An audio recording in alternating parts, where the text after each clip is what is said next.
주님께서 인도하신 발걸음이 예배당을 향하게 해주심을 감사합니다. 오늘도 주님 앞에서 주님 저희들의 이 예배하는 모습이 하나님이 찾으시는 예배자의 모습이 될 수 있도록 도와주시옵소서. 우리의 생각을 주장하여 주시고 우리의 마음을 주장하여 주시고 우리가 바라보는 눈을 주장하여 주셔서 오늘 이 시간 예배 속에서 우리의 몸과 마음이 오직 하나님께로 향할 수 있도록 도와주시옵소서. 하나님의 뜻과 하나님의 가치는 성경 안에 다 있습니다. 주님, 저희들 이 성경 말씀을 통해서 우리가 인생을 살아가야 되는 그 길이 무엇인지를 올바르게 깨달을 수 있도록 허락하여 주시고, 가장 귀한 것은 주님, 우리가 말씀을 통해서 믿음을 얻게 해주시고 믿음을 통해 구원을 얻는 귀한 은혜가 오늘 이 자리에 있을 수 있도록 허락하여 주시옵소서. 감사하며 예수님의 이름으로 기도하였습니다. 아멘. 하나님의 말씀은 마가복음 1장 2절에서 8절까지의 말씀입니다. 마가복음 1장 2절에서 8절, 제가 준 성경은 신약성경 52페이지에 있습니다. 제가 한 절, 여러분이 한 절, 우리 서로 말씀을 이렇게 교독으로 읽겠습니다. 선지자의 이사야의 글에 보라, 내가 내 사자를 내 앞에 보내노니 그가 내 길을 준비하리라. 광야에 선지자의 소리가 있어 이르되 너희는 주의 길을 준비하라. 그의 오실 길을 곱게 하라. 기록된 것과 같이 세례요한이 광야에 이르러 죄사함을 받게 하는 회개의 세례를 전파하니 예수께서 그곳에 이르사 쳐다보시고 이르시되 사마리아와 흑인이라. 아니, 이거 잘못된 것 같아요. 네, 이거는 지나줄 건데 왜 이게 올라 있죠? 온 유대 땅 지방과 예루살렘 사람이 다 나아가 자기 죄를 회복하고 요단강에서 그에게 세례를 받더라. 요한은 낙타에 뜰 옷을 입고 허리에 가죽재를 띠고 메뚜기와 설청을 먹더라. 그가 전파이르되 나보다 능력이 많으신 이가 내 뒤에 오시나니 나는 굽혀 그의 신발끈을 풀기도 감당하지 못하겠노라. 나는 너희에게 물로 세례를 베풀거니와 그는 너희에게 성령으로 세례를 베푸시리라. 아멘. 잠시 말씀을 묵상하도록 하겠습니다. 넘겨봐. 됐잖아. 그거 가만히 있으면 어떻게 넘기면 되지.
자, 앞을 보시고 오늘 우리가 읽은 말씀 마가복음 1장 2절에서 8절까지의 말씀을 우리 한번 생각해 보도록 하겠습니다.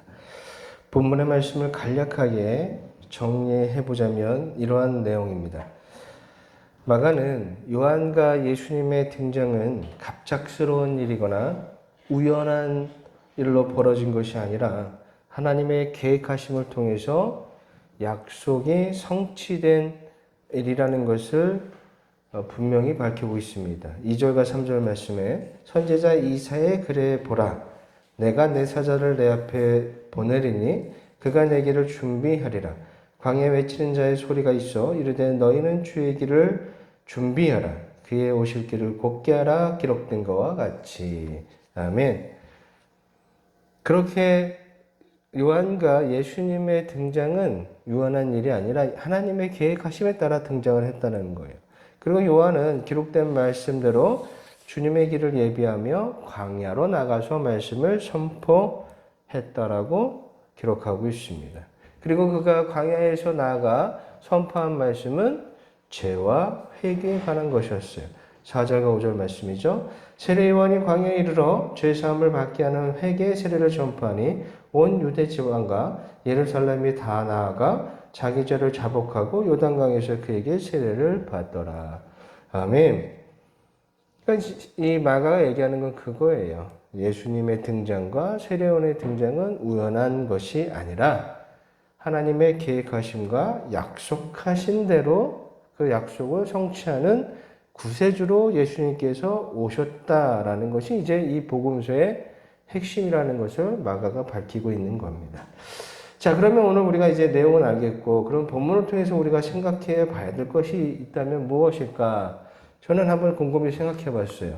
오늘 우리가 읽은 이 마가복음 1장 2절과 8절까지의 말씀을 통해서 우리가 무엇을 생각해 봐야 될까? 여러분, 하나님의 계획하심에 대해서 우리가 종종 이야기를 합니다.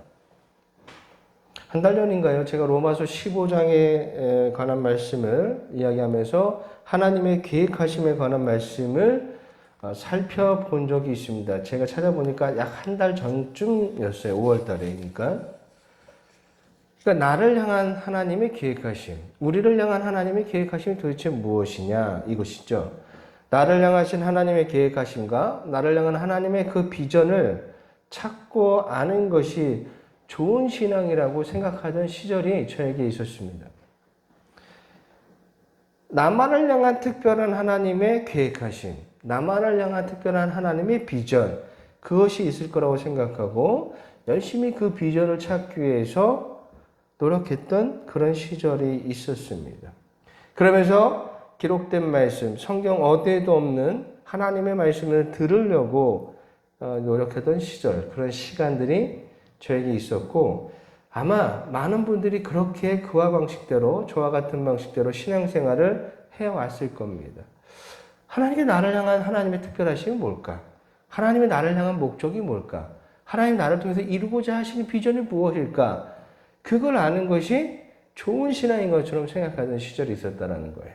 그리고 그런 비전을 찾기 위해서 노력을 했었죠. 제가 아마 로마서 15장 얘기하면서 말씀하면서 이 이야기를 들었을 거예요. 혹시 지금 이 순간 예전에 저처럼 나만의 비전을 찾기 위해 하나님의 음성을 듣고자 노력하는 분이 계신다면 여러분 그러한 것들을 당장 멈추셔야 됩니다. 왜냐하면 더는 직접 계시가 없습니다. 더는 하나님께서 우리에게 직접 음성으로 들려주시는 계시 같은 건 없다는 거예요. 성경 말씀으로 이미 계시는 다 끝이 났습니다. 우리에게 필요한 모든 하나님의 말씀, 뜻, 계획하심, 가치, 목적은 이미 성경 말씀에 다 기록되어 있어요. 더는 하나님께서 우리에게 직접적으로 말씀하실 이야기가 더는 없다는 거예요. 이미 다 하실 말씀을 다 하셨기 때문이에요.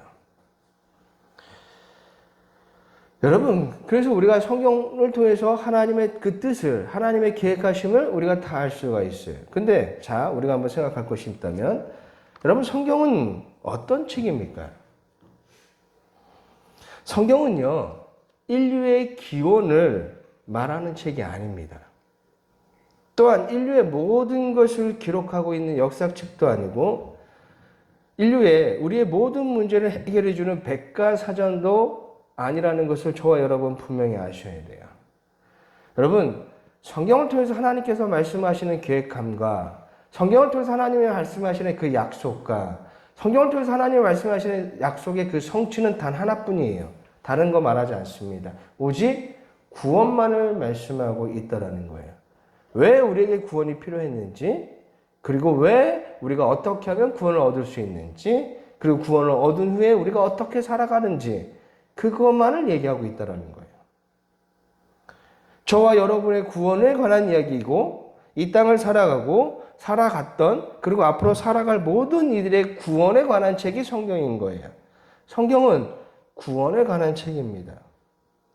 우리가 성경을 통해 얻게 될 것, 또한 배우게 될 것은 내가 성경 말씀을 통해서 나의 성공적인 미래를 찾거나, 내가 어떤 문제를 가지고 있는데 성경을 통해서 나의 문제 해결 방법을 찾거나, 아니면 내가 소원을 이루고 싶은 소원이 있는데 말씀을 통해서 그 이룰 수 있는 방법을 찾는다라면 여러분은 지금 성경을 잘못 보고 계신 거예요. 성경은 그런 답을 주는 책이 아닙니다. 성경은 오직 여러분에게 구원만을 말할 뿐이에요. 성경은 구원에 관한 책이고, 우리는 성경을 통해 구원에 이르는 그 방법만을 찾으면 되는 거예요. 그리고 정말 중요한 건 무엇이냐면, 저와 여러분이 성경을 통해서 구원을 얻으면 내가 이제까지 고민해왔던 그 많은 고민거리, 문제, 소원 성취가 내 인생에서 그리 중요한 것이 아니었구나를 분명하게 깨닫게 되실 겁니다. 지금 당장은 내가 이 문제 앞에서 막 전전긍긍하고 내가 간절히 바라는 것들이, 원하는 것들을 내가 얻어야지만 내가 행복할 거라고 그렇게 여기지만, 막상 여러분들이 구원을 얻고 나면, 말씀을 통해서, 복음을 통해서 구원을 얻고 나면 그것이 그렇게 중요한 것은 아니었구나라는 것을 분명히 아시게 될 겁니다. 바울이 고백합니다. 바울이 고백하기를, 구원을 얻으니 이제 내가 이제까지 중요하게 생각해 왔던 그 모든 것들이 구원을 얻고 나니까 그렇게 중요한 것은 아니었구나 라고 고백을 합니다. 바울의 고백이에요. 빌립보서 3장 4절에서 6절까지의 말씀입니다. 우리 한번 읽어보도록 하겠습니다. 시작. 그러나 그를 신뢰할 만하며 많은 누구든지 다른 그를 신뢰할 것이 있는지를 생각하면 나는 더욱 그러하리니, 나는 8일 만에 할례를 받고 이스라엘 종속이요 베냐민 지파여, 히브리 중에 히브리인이요, 율법으로는 바리새인이요, 열심으로는 교회를 박해하고 율법에 이르는 힘이 없는지라. 바울이 구원을 얻기 전에 내가 중요하게 생각했던 것들에 대한 이야기를 하고 있어요. 바울은 내가 예수님을 알기 전에 내가 중요하게 생각했던 것들이 이런 것들이었어요. 그런데 예수님을 알고 나서 구원을 얻고 난 뒤에 바울은 이렇게 고백합니다. 빌립보서 3장 7절과 8절 말씀이에요. 그러나 무엇이든지 내게 유익하던 것을 내가 그리스도를 위하여 다 해로 여길 뿐더러, 또한 모든 것을 해로 여김은 내가 내 주 그리스도 예수를 아는 지식이 가장 고상하기 때문이라. 내가 그를 위하여 모든 것을 잃어버리고 배설물로 여김은 그리스도를 얻고. 아멘. 바울이 말하기를, 내가 구원을 얻기 전에 내가 중요하게 생각하다는 것은 세상 사람들이 신뢰할 만한 것들이었다는 거예요. 세상 사람들이 가장 바라는 것들이 내게도 가장 중요한 것이었다는 겁니다. 그게 뭐예요? 지혜나 지식이나 명예나 학벌이나 물질적인 소유나 성공이나 이런 것들이 중요했다는 거예요. 그런데 예수를 믿고 나서 그것이 그렇게 중요하지 않게 되었다라고 지금 바울이 고백하고 있는 겁니다. 여러분, 우리가 열심히 살아가는 이유도 그거잖아요. 많은 것들을 소유하기 위해서. 그것이 물질적인 소유든 지식적인 소유든 명예든 성공이든 인정받는 것든, 아무튼 우리가 열심히 살아가는 이유가 바로 그런 건 아니겠습니까? 그래야 내가 우리 인생이 조금 더 나아질 것이고 행복할 거라고 생각하잖아요. 그런데 예수님을 통해서 구원을 얻고 나면 이 모든 것보다 예수님을 알고 그분과 함께하고 그분을 닮는 삶, 그리고 성경에서 하나님께서 가르쳐주신 그 길을 걸어가는 것이 가장 행복한 것이고 만족한 삶이라는 것을 알게 되고 깨닫게 되었다라고 고백하는 그 고백이 구원받은 자들에게 한결같이 나오는 고백이라는 것을 저와 여러분이 잊지 마셔야 됩니다. 여러분, 구원은요, 우리의 삶의 모든 부분을 다 바꿔버립니다. 우리의 생각도, 우리의 목적도, 우리의 삶의 태도도, 삶의 가치, 모든 것을 다 바꿔버려요. 그래서 이 변화를 경험하고 나면 어떤 비전이 우리에게 생기죠. 그 비전은 뭐냐면 뭐 내가 성공해 그런 것들이 아니에요. 이제는 그런 가치대로 살아가지 않고 어떻게 하면 내가 받은 이 은혜의 복음을 사람들에게 잘 전해서 저들도 복음을 통해 구원을 얻게 될 수 있을까? 공통적인 비전이 생기는 겁니다. 이것이 우리를 향한 하나님의 계획하심이에요. 우리를 향한 하나님의 비전입니다. 구원을 얻는 것, 그리고 구원을 통해 변화의 삶을 살아가는 것. 저에게도 여러분에게도 똑같은 계획하심과 똑같은 비전을 가지고 있어요. 그런데 우리는 착각하는 것 중에 하나 뭐냐면 나를 향한 특별한 계획하심이 있다고 생각해요. 나만을 위한 특별한 계획하심, 나만을 위한 특별한 비전, 막 그래서 그것들을 찾으려고 하는 거라고 노력하고 있어요. 그리고 그걸 찾는 것이 신앙인 것처럼 생각하는데 여러분 나만을 위한 특별한 계획하심과 특별한 비전은 그런 건 없어요. 성경에서는 그런 것을 가르쳐 주지 않습니다. 너는 목사가 되는 것이 나의 비전이고 너는 사업체를 운영해서 사장, 뭐 회사를 운영한 대표가 되는 게 나의 비전이고 너는 공부를 많이 해서 학자가 되는 그런 특별한 비전, 특별한 계획하심이 너에게 있다. 그런 음성을 우리가 바라고 기대하는데 그런 것은 없다라는 거예요. 그런 거 들으려고 하지 마십시오. 아까도 얘기 말씀드렸지만 이미 하나님의 직접 음성은 더 이상 우리에게 없다라는 거예요. 저는 모태신앙이라 어려서부터 교회에서 자랐고 교회에서 쭉 계속 생활해 왔어요. 그래서 참 많은 사람들을 만나는데 그래서 나만을 위한 하나님의 특별한 비전, 특별한 계획하심에 관한 이야기들, 간증과 같은 이야기를 참 많이 지겹도록 듣고 왔습니다. 그렇게 자라왔어요. 그중에 제가 들었던 중에 하나가 어떤 친구는 아버님이 목사님이신데 그 아버님이 목사가 되는 과정이 아주 극적입니다. 어떤 일이 있었냐면 예전부터 하나님께서 이 아버지가 목사가 되기를 원하셨는데 아버지가 거부했다는 거예요. 하나님이 원하시는데 사람이 거부할 수 있을까요? 참 그것도 참 우스운 얘기인데 막 거부했는데 그러던 중에 자녀의 몸에 이상이 생긴 거예요. 병이 걸린 거예요. 그래서 자녀에게 문제가 발생하자 아버지가 그냥 그 고집을 꺾고 사역자의 길에 들어서니 극적으로 자녀의 건강이 회복됐다는 그런 얘기였어요. 그런 얘기를 제가 직접 들었습니다. 이런 얘기를 들으면 나에게 특별한 나만을 위한 하나님의 특별한 비전, 특별한 계획하심이 있는 것은 아닐까라는 생각이 들기도 합니다. 저는 잘 모르겠어요. 그분들의 신앙을 제가 함부로 판결할 수 없고 자신들이 경험한 것이 있으니 뭐라고 말씀을 드리긴 어렵지만 분명한 것은 성경은 저와 여러분에게 너만을 위한 특별한 비전이 있다고 기록하지는 않다라는 거예요. 우리가 착각하는 것 중에 하나가 요셉을 위한 특별한 비전 같은 건 없어요. 하나님이 요셉을 통해서 그의 가족들을 구원하는데 요셉을 사용했을 뿐입니다. 그렇잖아요. 성경은 다 구원에 관한 얘기라니까요. 모세를 통해서 이스라엘 백성들을 구원하는 얘기예요. 성경은 구원에 관한 얘기라니까요. 성경은 모든 인류 모든 이들에게 주어지는 구원만을 말하고 있는 거예요. 그렇게 보셔야 됩니다. 그리고 구원을 얻으면 모든 것이 진짜 해결이 됩니다. 여러분 왜 우리가 부자가 되고 싶으십니까?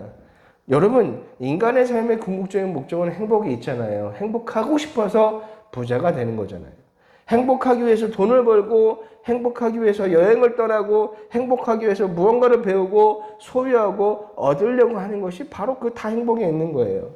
그런데 성경이 우리에게 가르쳐 주는 게 있어요. 구원을 얻으면 이 소유와 상관없는 행복과 만족이 우리에게 있다라고 분명하게 말씀하고 있다는 겁니다. 빌립보서 4장 11절과 12절 말씀입니다. 우리 한번 읽어보도록 하겠습니다. 시작. 내가 궁핍함으로 말하는 것이 아닙니다. 어떤 형편이든지 나는 사업하기를 배웠노니 나는 비천에 처할 줄도 알고 굴에 처할 줄도 알아. 모든 일 곧 배부름과 배고픔과 기쁨과 풍부한 부패도 처할 줄 아는 일체의 비결을 배웠노라. 아멘. 여기서 바울이 고백하는 건 뭐예요? 배고파도 배불러도 궁핍해도 풍부해도 비천해도 상황과 상관없이 소유와 상관없이 조건과 상관없이 행복하다는 거예요. 그럼 이런 얘기를 하면 그렇죠. 과연 그럴까? 그렇게 말하는 사람은 경험하지 못한 자들이 말하는 이야기뿐입니다. 제가 어제 한강 크로스라는 수영 대회를 참여했어요. 대회는 아니고요. 그냥 주어진 그 거리를 왔다 갔다 하면 되는 거예요.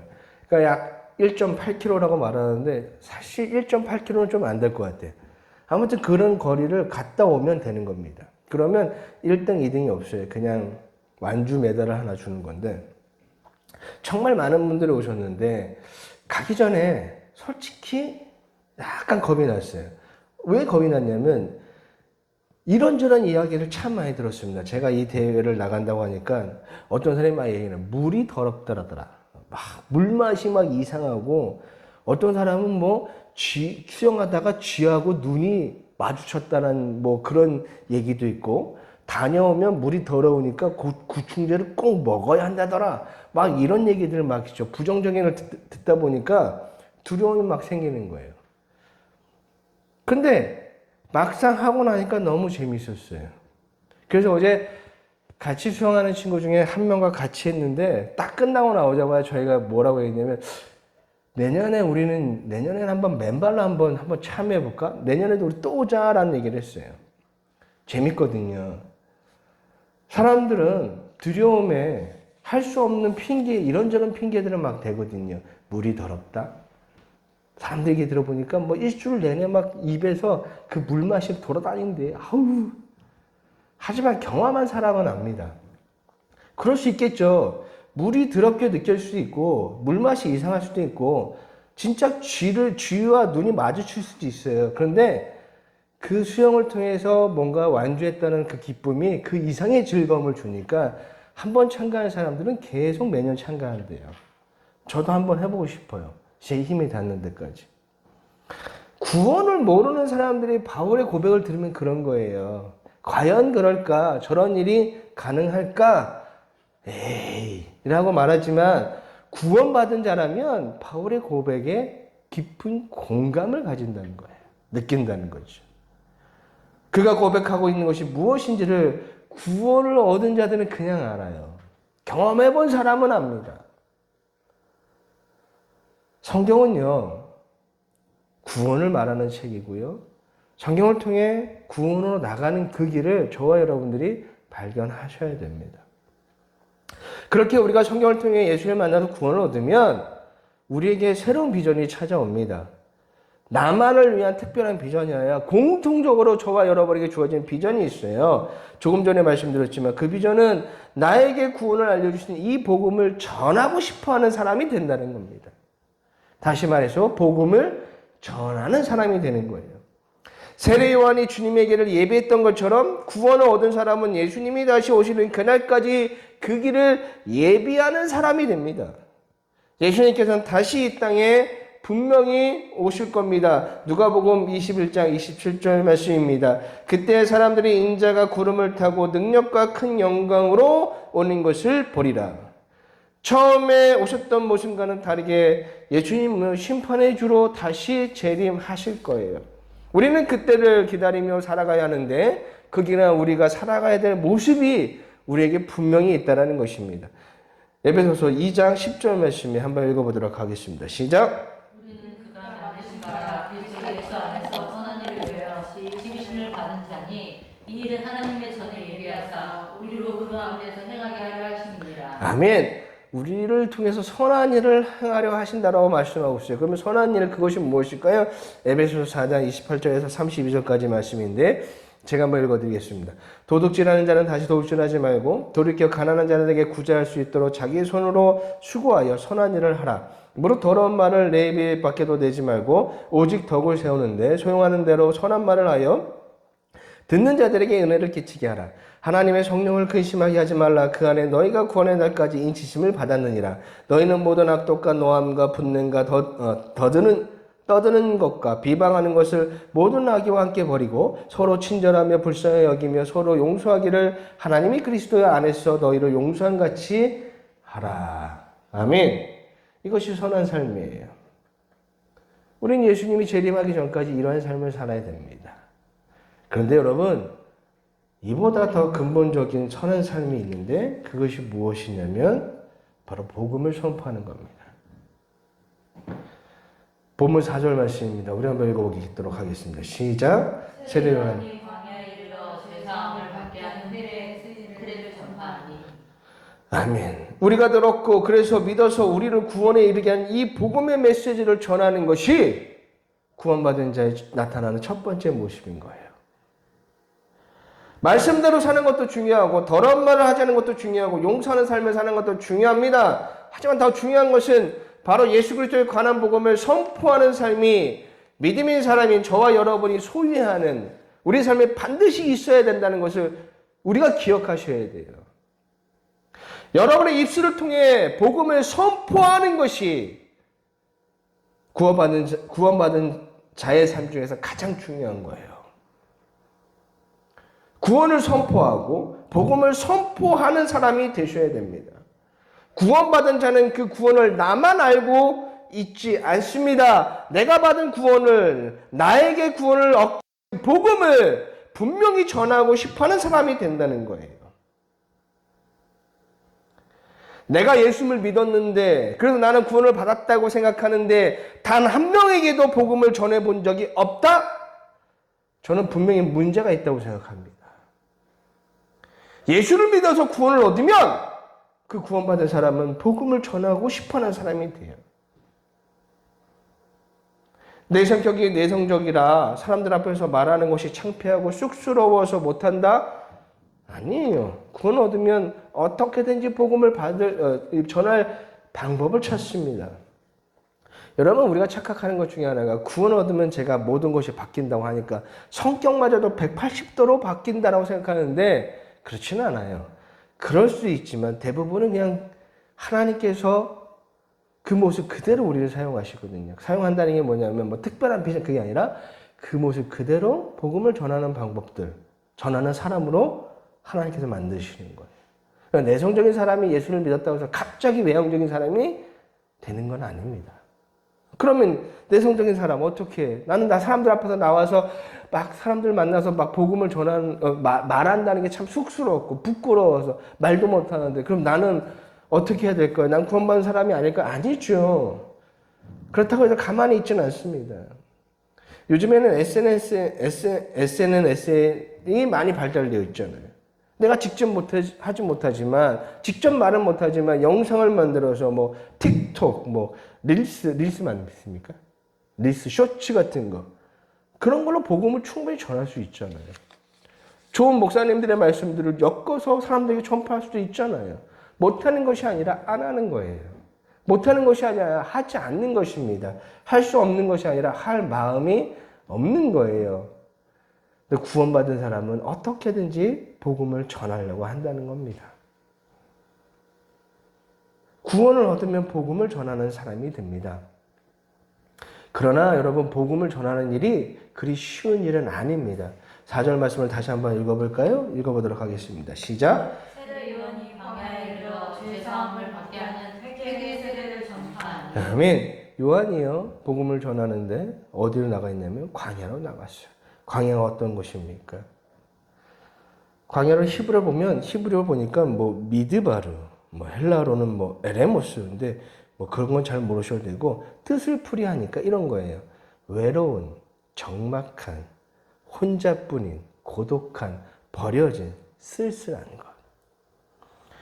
요한이 광야에다가 복음을 전파합니다. 외로울 수 있다는 것을 분명히 말씀하고 계세요. 광야에 무슨 사람이 있겠습니까? 오늘 말씀 보니까 뭐 각 지방에 있는 모든 사람들이 다 나왔다고 해서 저는 예전에 어렸을 때 이 말씀 보면서 야, 이스라엘에 사는 모든 사람들이 다 나가서 회개의 말씀을 들었고 뭐 세례를 받고 그런 거라고 착각했는데 그렇지 않아요.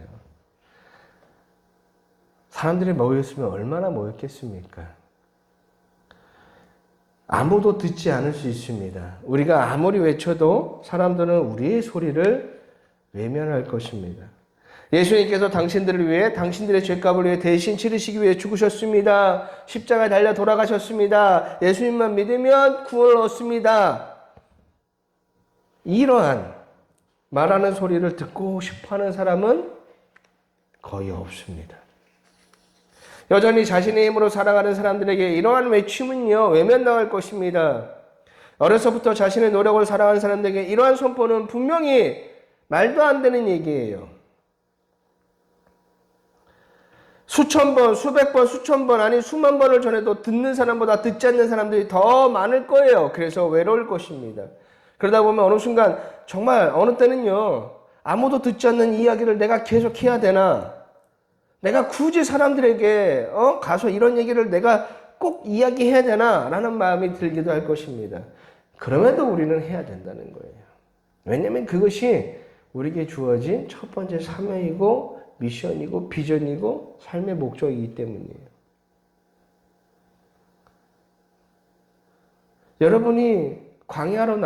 여러분이 세상에 나가서 복음을 전하는 건 세례원이 광야로 나가서 복음을 전하는 것과 같은 거예요. 그래서 외롭고 쓸쓸하고 버려진다는 것이 무엇인지를 알게 될 거예요. 고독하고 쓸쓸한 기분이 들 겁니다. 자존심도 상하고 창피한 마음도 들 거예요. 화가 나기도 할 겁니다. 내가 좋은 밥 먹고 굳이 사람들이 싫어하는 이런 일들을 내가 해야 되나? 나만 잘 먹고 구원받으면 되지? 라는 생각을 하실 때도 있을 거예요. 너무 자존심 상해서 하고 싶지 않은 마음이 생기는 순간도 올 거예요. 그래도 우리가 해야 됩니다. 자존심이 상하고 외롭고 힘들고 괴롭고 창피한 마음이 들어도 우리가 복음을 전해야 됩니다. 그것이 바로 구원받은 자에게 나타나는 첫 번째 변화이기 때문이에요. 그런데 여러분, 우리가 외롭고 힘들고 괴롭고 자존심 상한 우리를 그 광야에서 그것만 경험하는 것이 아니라 그 광야에서 우리는 하나님을 배우게 된다는 거예요. 그 외로운 순간, 그 힘든 순간, 괴로운 순간 우리는 하나님이 나와 함께 계셔서 나를 위로하고 계심을 분명히 경험하게 될 거예요. 광야는 분명히 외롭고 쓸쓸한 곳이기도 하지만 성경에서 광야는요, 하나님이 말씀하시는 곳이고 하나님이 함께 하신 곳이기도 하다라는 것을 저와 여러분이 기억하셨으면 좋겠습니다. 이스라엘 백성들이 어느 곳에서 하나님의 말씀을 받았습니까? 그들은 광야에서 하나님의 말씀을 받았어요. 하나님께서는 이스라엘 백성들을 바로 가나안으로 이끌지 않으시고 광야로 이끄시고 그 광야 가운데 시내산에서 하나님께서 이스라엘 백성들에게 말씀을 주셨습니다. 외로울 겁니다. 아무도 우리의 얘기를 들어주지 않아서 외롭고 고독하며 힘들 거예요. 그래서 때로는 버려진 듯한 마음이 들기도 할 거고 힘들 수도 있지만 혼자가 아니라는 것이에요. 바로 그곳에 하나님이 계시고 그곳에 하나님의 위로가 있다라는 거예요. 우리의 신앙은요, 내가 있는 곳에 하나님 임하시옵소서가 아니라 하나님이 계신 곳에, 하나님의 마음에 있는 곳에 그곳에 나아가는 것이 신앙인 겁니다. 하나님이 우리에게 원하시는 것, 계획하신 사장이 되어라, 이 대학에 들어가라, 뭐 해라, 그게 아니에요. 저와 여러분에게 지금 계획하고 계신 것은 광야로 나가서 복음을 전하라는 거예요. 그럴 때 여러분, 힘들기도 하지만 나를 위로해 주시고 도와주시고 나에게 말씀하시고 은혜를 주시는 하나님을 여러분들이 알게 되고 만나게 될 겁니다. 뭔가 나가서 하나님이 계신 곳에 나가서 우리가 그분의 뜻대로 살 때 주님을 경험하게 되는 거예요. 주님은 저기 계신데 나는 이곳에서 주님 내가 여기서 막 뭔가 할 때 하나님께서 은혜를 주셔서 내가 이 일을 잘하게 해주시옵소서 막 그런 기도는 참 많이 하는데 주님이 계신 그 광야로 우리가 나아가지는 않는다는 것이죠.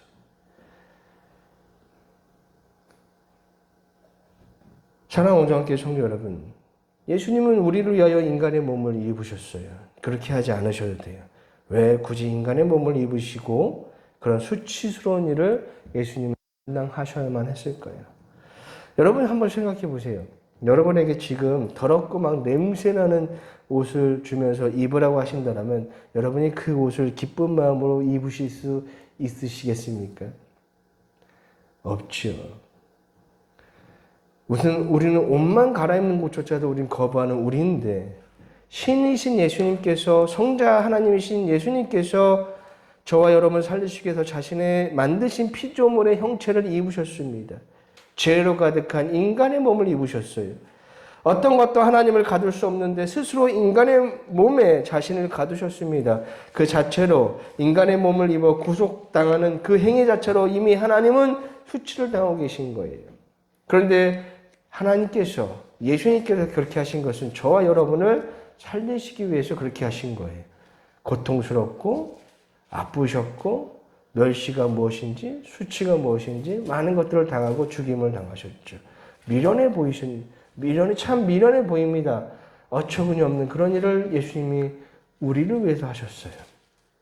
그런데 여러분, 우리가 복음을 전할 때 우리는요, 예수님의 이 외로움을, 이 거절당함을, 이 아픔과 수치를 조금이나마 공감할 수 있다는 거예요. 그러면 더욱더 우리는 주님께서 베푸시는 은혜가 얼마나 위대했는지를 더욱 깊이 깨닫겠죠. 예전에 어떤 전도왕이 자신의 전도 성공 비결을 이렇게 얘기했습니다. 자신이 회사 대표인데 거리처 사람들이 우리의 회사 일을 하고 나서 물품 대금을 받기 위해 찾아오면 자기는 그 돈을 바로 주지 않고 반드시 복음을 듣게 하고 난 뒤에 돈을 주었다는 식으로 얘기했습니다. 내가 돈을 줄 때까지 그들은 내 얘기를 들어야 돼. 그래서 하나님이 나의 사업처를 번창시켜줬다고 얘기하는데 여러분 이건 복음이 아니라 폭력입니다. 힘 가진 자가 힘없는 자를 억압하는 폭력에 불과합니다. 거래처 대표에게 잘 보기 위해서 교회에 나오는 것이 전도입니까? 자신이 장로로 있는 교회에 자신의 회사 직원들을 다니게 압력하는 거, 그런 사람들을 승진시켜주는 거, 그건 전도가 아니에요. 그건 복음 전파가 아니라 또 다른 폭력입니다. 예수님은 그렇게 우리를 구원하지 않으셨습니다. 자신을 버리시고 자신을 내려놓고 자신을 희생하셔서 우리를 구원해 주셨습니다. 복음을 전하려면 우리도 그렇게 해야 합니다. 그래서 외롭고 힘이 든 거예요. 하지만 한편으로는 이 상을 통해 우리가 하나님 예수님의 마음을 더욱 알게 될 것입니다. 그분의 희생이 더욱 간절하게 저와 여러분에게 분명히 다가오게 될 거예요. 성경은 구원에 관한 책입니다. 성경을 통해 구원을 얻게 되면 저와 여러분의 모든 것에 변화가 찾아옵니다. 그리고 그 변화의 시작은 복음을 전하는 사람이 되는 것입니다. 한 주간 여러분들이 내가 주님이 원하시는 나를 위한 계획하심이 무엇인지, 나를 위한 비전 무엇인지 찾을 필요 없어요. 복음을 전하는 것이 여러분을 위한 하나님의 계획하심이고 비전입니다. 어떻게 내가 복음을 더 전할 수 있을까? 어떻게 내가 예수님의 사랑을 더 많은 사람에게 전할 수 있을까? 그것만 고민하시면 돼요. 한 주간도 복음을 전하시는 귀한 하나님의 자녀들이 다 되기를 주님의 이름으로 간절히 부탁을 드립니다. 이 시간 우리 함께 말씀을 위해서 기도하도록 하겠습니다.